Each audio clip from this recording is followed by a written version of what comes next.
필요로 하시고 또 그 사람을 사용하셔서 이 귀한 사역들을 이루어 가시는 줄로 믿습니다.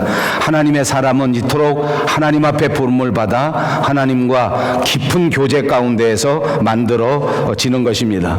그래서 하나님은 사람을 통해서 일하시고 사람은 기도를 통해서 만들어지는 것입니다. 한번 해보십시다. 하나님은 사람을 통해 일하시고 사람은 기도를 통해서 만들어지는 것이다. 시작.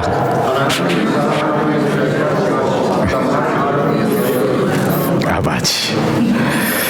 그렇습니다. 하나님의 교회도 하나님의 말씀 그리고 우리가 최선을 다해서 열심히 올려드리는 우리의 기도로 만들어지는 것인 줄로 믿습니다. 우리 밴쿠버 영성교회가 우리 모두의 기도에 매는 줄로 하나가 되고 평안하여 든든히 서갈 수 있는 아름다운 교회가 되시기를 주님의 이름으로 축복합니다. 기도하는 교회가 될 때 이 세상의 모든 것들을 이겨갈 수 있고 기도하는 교회가 될 때 이 세상의 모든 파도를 능히 뛰어넘을 수 있는 교회가 되는 것입니다. 그러므로 우리 교회가 기도의 공동체가 되어야 하는 것은 너무나 중요합니다. 여러분, 우리 교회가 반드시 기도의 공동체가 되시기를 바랍니다. 기도의 공동체 너무너무 중요합니다. 그래서 우리 밴쿠버 영성교회는 기도하는 교회, 그래서 우리 밴쿠버 영성교회는 사랑이 많은 교회, 그래서 우리 밴쿠버 영성교회는 열심히 있는 교회가 꼭 되어야 합니다. 많은 사람들이 제게 말씀하십니다. 우리 교회는 사랑이 부족하다. 우리 교회는 정의롭지 못하다. 우리 교회는 열심히 많지 않다. 이렇게 가슴 아픈 지적들을 하십니다. 그러므로 우리 교회가 반드시 힘써야 할 것은 기도가 뜨거워져야 하고 믿음과 사랑과 소망이 뜨거워져야 합니다. 우리 교회가 반드시 그런 교회가 되시기를 다시 한번 주님의 이름으로 축복합니다. 여기 우리가 반드시 기억해야 할 가장 중요한 일이 있습니다. 우리 교회가 기도의 공동체가 되어야 한다는 것은 다시 말하면 내가 기도하는 사람이 되어야 한다는 것입니다. 우리 교회가 믿음이, 사랑이, 소망이 뜨거운 교회가 되기를 바란다면 내가 믿음에서 뜨거워지고 사랑과 소망이 넘쳐나는 성도가 되어야 한다는 것입니다. 우리 교회가 정의로운 교회가 되려고 하면 가장 중요한 것은 내가 먼저 이 세상에서 가장 정의롭고 열심히 있는 사람이 되어야 한다는 사실입니다. 사랑하는 여러분, 우리들 각자가 이 사실을 꼭 깨닫고 내가 먼저 기도하는 사람, 내가 먼저 믿음과 사랑과 소망이 충만한 사람들이 꼭 되시기를 바랍니다. 이것이 하나님께서 우리에게 부탁하신 위대한 사명이요, 이것이 하나님께서 저와 여러분에게 주신 가장 큰 특권인 것을 꼭 아시기를 바랍니다. 오늘 본문 누가복음 6장 12절에는 이때에 예수께서 기도하시러 산으로 가사 밤이 새도록 하나님께 기도하셨다라고 기록되어 있습니다. 이때라고 하는 말은 우리가 지난주까지 살펴본 것처럼 예수님께서 안식일 논쟁을 벌였던 때입니다. 회당에서 이 바리새인들과 종교 지도자들과 더불어 안식일에 관하여 정의하고 안식일에 대하여 문답이 있었을 때고, 이것은 예수님께서 공생애를 시작했던 바로 그 시점을 가리키는 때입니다. 이때 주님께서 기도하시러 산에 가셨다는 것입니다. 그리고 기도하러 가신 이유가 등장하는데 그것은 바로 예수님의 제자를 선택해야 하는 가장 중요한 시기를 맞이했기 때문입니다. 제자를 선택한다, 제자를 세운다. 이것은 엄청나게 중요한 일입니다. 어떤 제자를 선택하느냐에 따라서 예수님의 사역이 성공하느냐 또는 실패하느냐 하는 기로에 놓이기 때문입니다. 이것은 너무너무나 중대한 문제였기 때문에 이런 중대한 문제를 놓고 예수님께서 하신 행동이 무엇인고 하니 바로 산에 가서 기도하시는 것입니다.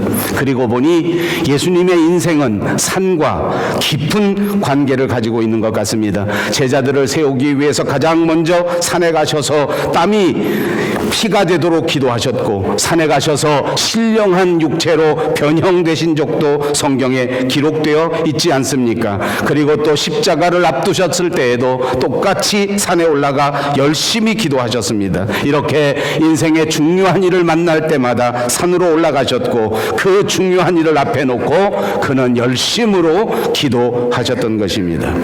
기도는 이토록 중요한 것입니다.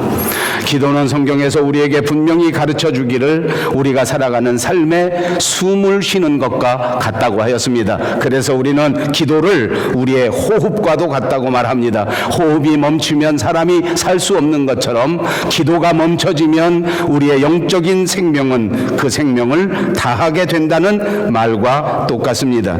이렇게 예수님께서는 산에 올라가셔서 열심히 기도하신 다음 예수님의 제자 12명을 선택하셨습니다.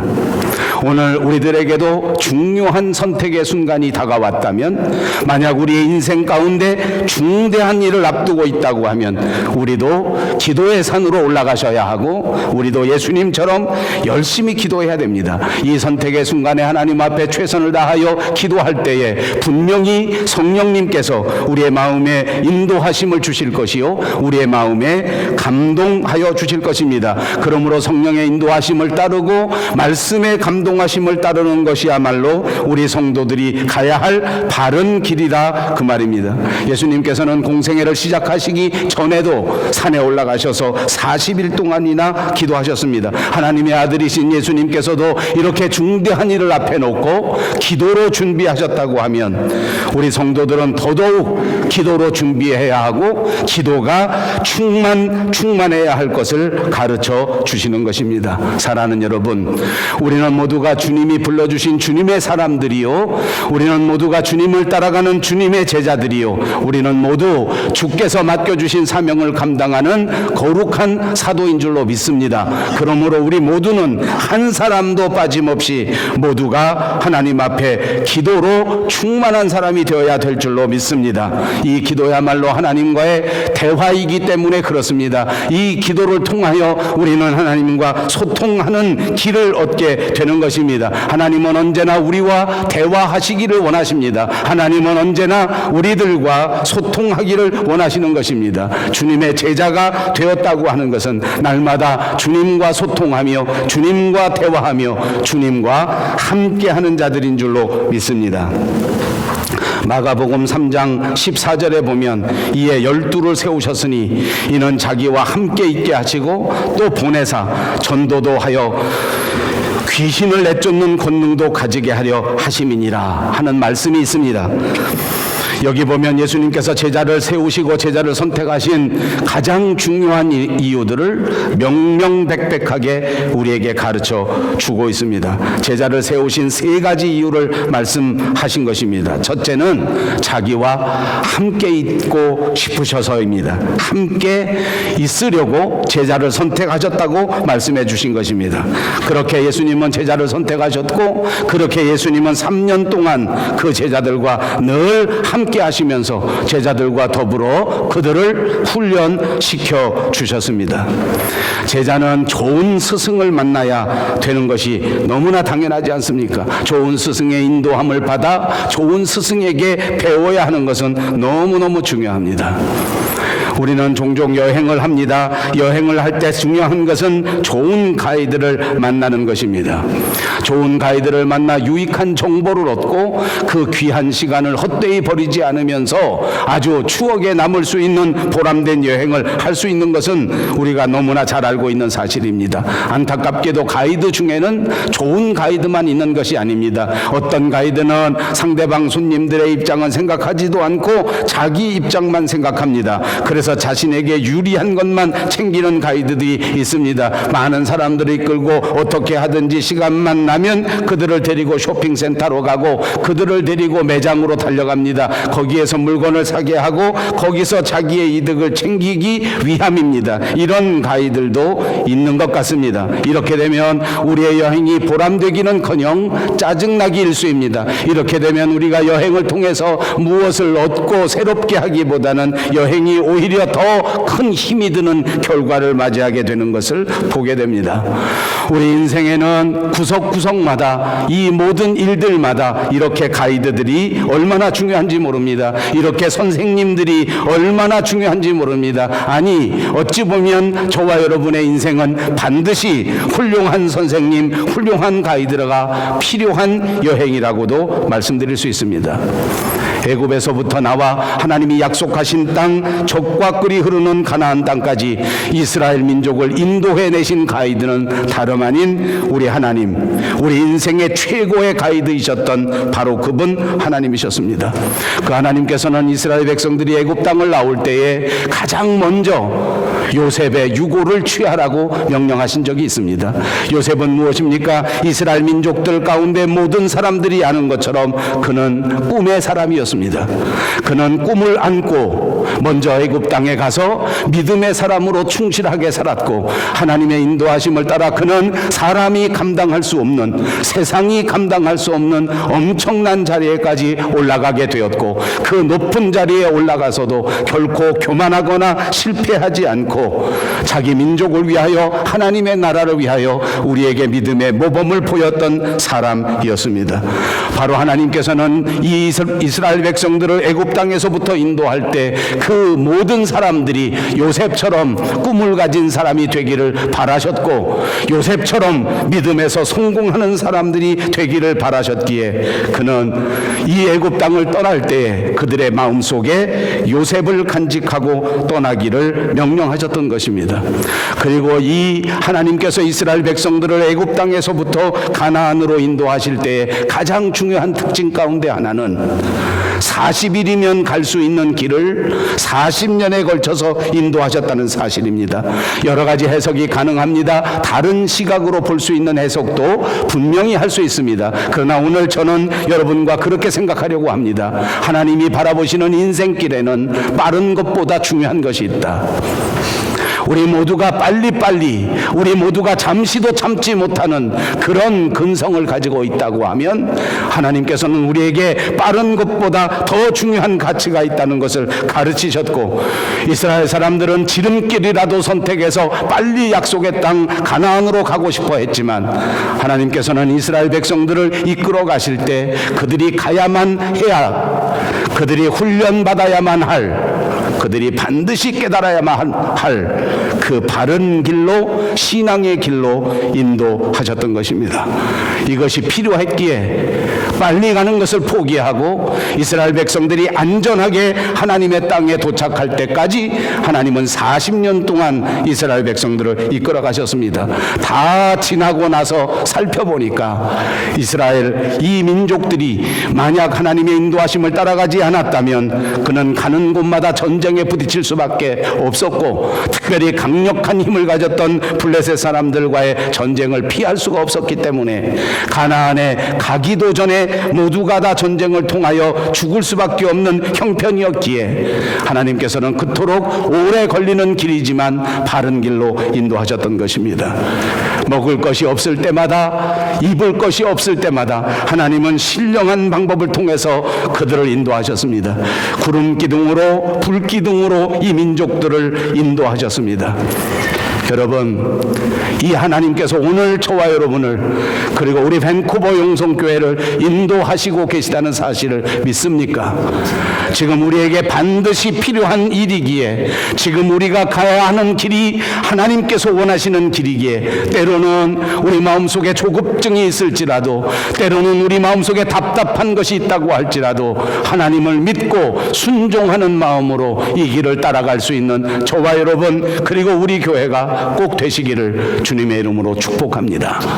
우리가 신앙생활 하다 보면 때로는 답답합니다. 가이드가 되시는 하나님을 믿지 못하겠습니다. 내가 분명히 더 빨리 가는 길을 아는데, 내가 분명히 지름길을 아는데 왜 하나님이 이 지름길을 놓아두고 이리 가고 있는가 라는 생각이 내 머릿속에 들어올 때가 있을 것입니다. 내가 생각할 때는 이렇게 하면, 내가 생각할 때 이렇게 하면 훨씬 더 좋을 것 같은데 라고 생각할 때가 있습니다. 그러나 그럼에도 불구하고 가이드보다 앞서 나가면 안 됩니다. 가이드보다 앞서 걸어간다면 우리는 길을 잃어버릴 수 있기 때문입니다.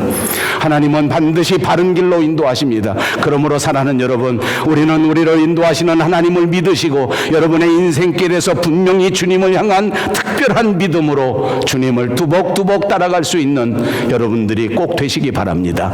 하나님은 반드시 여러분을 바른 길로 인도하시기 때문입니다. 뿐만 아니라 하나님의 인도하심은 결정적인 특징을 가지고 있습니다. 그것은 하나님은 끝까지 인도하신다는 것입니다. 이스라엘 백성들을 이끌어내셨습니다. 그들은 길을 알지 못하는 사람들 아닙니까? 그들은 그야말로 한마디로 오합지졸 같은 사람들입니다. 지도자들도 지도력이 부족합니다. 백성들도 모든 인격이 되지 못했습니다. 노예의 근성을 그대로 가지고 나왔습니다. 어느 한 가지도 자랑할 것이 없었습니다. 그러나 보십시오. 이 애굽에서부터 나온 이스라엘 사람들은 하나님은 분명히 약속하신 그 가나안 땅까지 끝까지 인도하셨던 것입니다. 예수님은 우리에게 오셔서 말씀하셨습니다. 내가 세상 끝날까지 너희와 항상 함께 하겠다. 우리의 끝날까지 하나님은 우리에게 함께 해주신다는 말입니다. 이렇게 멋진 선생님이요, 이렇게 멋진 가이드는 이 세상에 예수님 한 분밖에 없는 줄로 믿습니다. 우리가 믿는 하나님, 우리가 믿는 예수님, 내 인생의 가장 귀한 스승이요, 내 인생의 가장 귀한 가이드가 되시는 분입니다. 여러분 모두 하나님께서 부르신 하나님의 사람이라는 사실을 고백하시고 믿음으로 받아들이십니까? 여러분 모두 하나님이 선택하신 하나님의 자랑스러운 제자인 것을 믿습니까? 하나님께서 여러분을 통하여 이 땅 위에 이루시고자 하는 귀한 하나님 나라의 사역을 맡겨주신 하나님의 사도인 것을 믿습니까? 그렇다면 지금부터 여러분 스스로를 점검하십시오. 나는 지금 누구와 함께 하고 있는 것입니까? 주님의 제자는, 주님의 사도는 주님과 함께하는 자입니다. 여러분 세상을 살아보십시오. 오늘 내 위치가 얼마나 중요한 것인지 모릅니다. 나는 지금 어떤 위치에 있습니까? 나는 지금 누구와 함께합니까? 나는 지금 하나님의 말씀의 편에 서 있습니까? 아니면 세상의 편에 서 있는 것입니까? 나는 지금 누구와 함께하는가? 주님과 함께 한다는 의미는 무엇입니까? 주님과 공동 입장이라는 말입니다. 주님의 마음을 헤아린다는 말입니다. 하나님의 마음을 내 마음으로 이해하고 있다는 것입니다. 이것이 주님과 함께 하는 것입니다. 우리의 스승이 되시고 우리 인생의 진정한 가이드가 되시는 그 예수님의 마음을 헤아리지 못한다면, 그 하나님의 마음을 헤아리지 못한다면, 그 하나님의 입장을 생각하지 않는다면, 그 예수님의 입장을 생각하지 않는다면 우리는 진정한 제자라고 말할 수 없습니다. 그러므로 우리가 주님과 함께 있다고 하는 것은 주님의 마음을 이해하고 주님의 마음을 알고 사는 삶을 말하는 것입니다. 그래서 그분이 인도하는 대로, 그래서 그분이 보호해 주시는 그대로 이 세상에 사는 겁니다. 한 걸음 한 걸음 나갈 때마다 하나님께서 나를 인도해 주실 것이다. 한 걸음 한 걸음 걸어갈 때마다 어떤 위험이 닥칠지라도 하나님께서 나를 보호해 주실 것이다 라는 기대를 가지고 살아가는 것입니다. 그러므로 여러분, 오늘부터 우리는 더더욱이 믿음이 충만해지시기 바랍니다. 이제 이 예배당을 나서는 순간부터 하나님께서 우리를 뜨거운 사랑의 팔로 하나님의 아름다운 능력의 장중에 우리를 보호해 주실 것이라는 기대를 가지고 사시기 바랍니다. 우겨쌈을 당해도 주님이 보호하십니다. 외로움 속에서도 주님이 함께 하십니다. 어려운 난관을 만났을지라도 주께서 우리를 붙잡으시고 함께해 주실 것입니다. 예수님은 제자들에게 이 세상의 진짜 복이 무엇인지를 가르쳐 주십니다. 진짜 복은 예수님에게서 나오는 나오는 것입니다. 주님은 지금 제자들의 형편을 모르지 않습니다. 제자들이 가난한 사람들이 많았습니다. 제자들 가운데에는 우는 삶을 사는 사람들이 있습니다. 그런데 그런 제자들에게 예수님이 분명히 가르쳐 주지 않습니까? 지금 배고프다고 해서, 지금 몸이 아프다고 해서, 지금 외롭다고 해서 결단코 절망하지 마라. 결단코 쓰러지지 마라.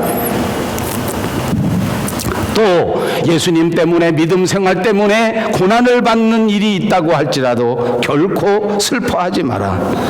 예수님으로 충만하게 되면, 믿음으로 충만하게 되면 그 어떤 삶의 형편 속에서도 복을 누릴 수가 있다. 아멘. 여러분 이거 믿습니까? 우리도 똑같습니다. 때로는 세상에 살아갈 때에 물질적인 고통을 당할 수 있다는 말입니다. 때로는 세상에 살아갈 때 육체적 고통 때문에 고통 속에 빠질 때가 있단 말입니다. 때로는 직장 때문에, 때로는 사람 관계 때문에 어려움을 당할 수 있습니다. 그러나 그렇다고 해서 슬퍼할 필요가 없습니다. 그렇다고 해서 절망하시지 마십시오. 예수님으로 충만하면 그 가운데에서도 분명히 복된 삶을 누릴 수 있습니다. 그리고 또 한 가지 기억하십시오. 지금 외롭다고 우리 인생이 평생토록 외로운 것이 아닙니다. 지금 슬프다고 계속 슬픈 것은 아닙니다. 왜냐하면 주님이 우리와 함께 하시고 주님이 반드시 우리의 눈물을 닦아 주실 것이기 때문입니다. 언제나 배고픈 인생으로 살지 않습니다. 주님이 우리를 복되게 하기 때문입니다. 그런데 여러분, 안타깝게도 저나 여러분이나 오늘 예수 믿는 사람들이 이 복에서 점점 멀어지고 있는 이유는 무엇입니까? 우리의 생각이, 우리의 마음이 점점 세상으로 향하기 때문입니다. 복의 기준을 예수님으로 두어라고 했는데, 복의 기준을 말씀의 충만이라고 그렇게 말씀하셨는데, 그런데도 모든 사람들의 생각이 그저 세상적인 데 빠져있기 때문입니다. 육체적인 쾌락을 바랍니다. 세상적인 쾌락이 오로지 복인 줄로 생각합니다.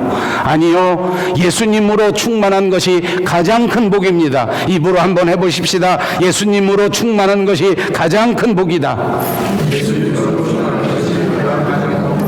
꼭 잊지 마십시오. 그래야 세상이 여러분을 흔들지 못합니다.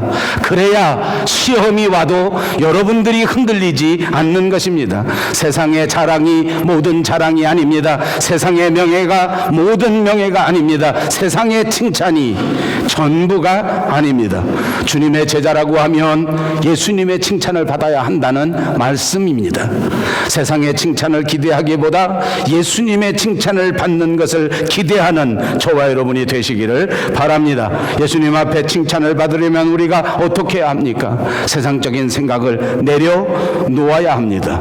우리 마음속에 오로지 예수님을 향한 소망이 충만하여 채워지는 역사가 있어야 될 줄로 믿습니다. 세상 중심으로 살았다면 예수님 중심으로 변화되어야 한단 말입니다. 물질 중심으로 살았다면 말씀 중심으로 바뀌어져야 될 줄로 믿습니다. 물론 세상이 모두 다 악한 것은 아닙니다. 다시 말해서 부자라고 해서 모두가 다 악한 사람들은 아닙니다. 다 빗나가는 것도 아닙니다. 성경에 보십시오. 욥은 모든 사람들이 바라볼 때 정말 감탄할 만큼 큰 부자였습니다. 그럼에도 불구하고 그는 그 가운데에서 절대적으로 하나님을 의지했습니다. 다윗을 보십시오. 그는 그 나라의 가장 위대한 왕이 되었습니다. 왕이 되었지만 그는 교만하지 않았습니다. 끝까지 변함없이 하나님을 사랑했더랬습니다. 어떤 상황 속에서도 예수님으로 충만한 사람, 어떤 환경 속에서도 하나님을 향한 목마름으로 살아가는 것이 얼마나 중요한 것인지 모릅니다. 그러므로 명심하십시다. 세상을 따라 살면 화가 있을 것이요, 하나님을 바라보고 살면 반드시 영광이 있을 것이다. 이것도 한번 해봐야 되지 않겠습니까? 한번 해보십시다. 시작. 맞지. 세상을 따라 살면 화가 있을 것이고 하나님을 따라 살면 영광이 있을 것이다. 시작.